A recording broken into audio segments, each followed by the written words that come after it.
is to reintroduce one of the world's rarest felines, the lynx, to parts of rural Britain. The Lynx UK Trust believes the big cats can boost tourism and reduce damage to the countryside that's caused by deer.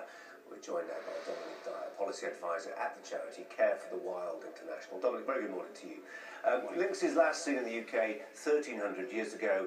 We don't seem to have missed them that much. No, but I think our landscape benefits from bringing a predator like the lynx back in, but it has to be very carefully managed. We've had a similar project for lynx in Portugal and Spain, which has been very successful in bringing their numbers back up. And I think this is a very worthy project, but it has to be carefully managed, looking at the issues around farming, agriculture and human populations as well.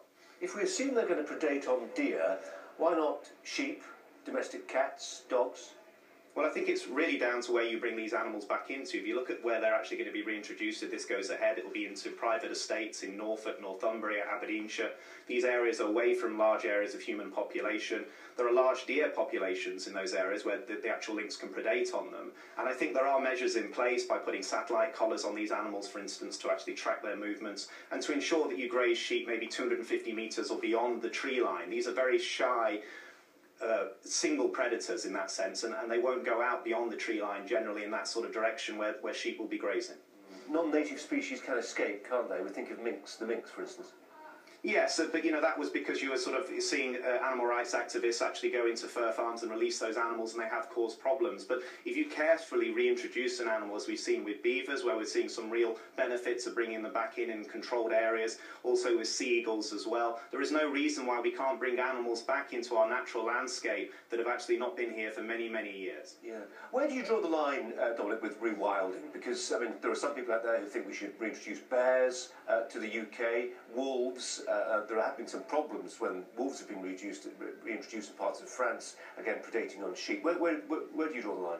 I think you have to look at the landscape you're going to reintroduce the animals to. What are the benefits to those areas, for instance, in ecotourism? And I think there's a strong case for that in terms of the lynx. I think you need to look at the animal and its behaviour. If it's a solitary predator and shy and will not interact with people, I mean, in the case of the lynx, there's few cases of these animals actually taking livestock in the European introduction programmes. So I think it can be carefully managed, but you have to look at the species. Yes, I think if you had wolves, I think there are some serious issues of concern there, and obviously with bears, but I do think the European lynx can be brought back to certain areas of this country. I think it could be a very successful project, and I think many people would welcome it. And is it really a tourism benefit, Dominic? I mean, if they're going to avoid people and avoid sheep and domestic cats and all the rest of it, then they'll avoid people, won't they? And then you'd be hard to see them.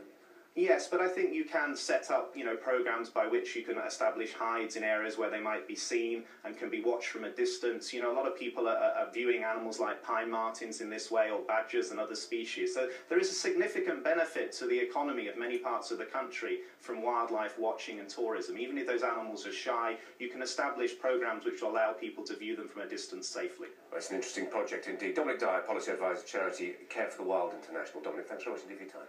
Thank you.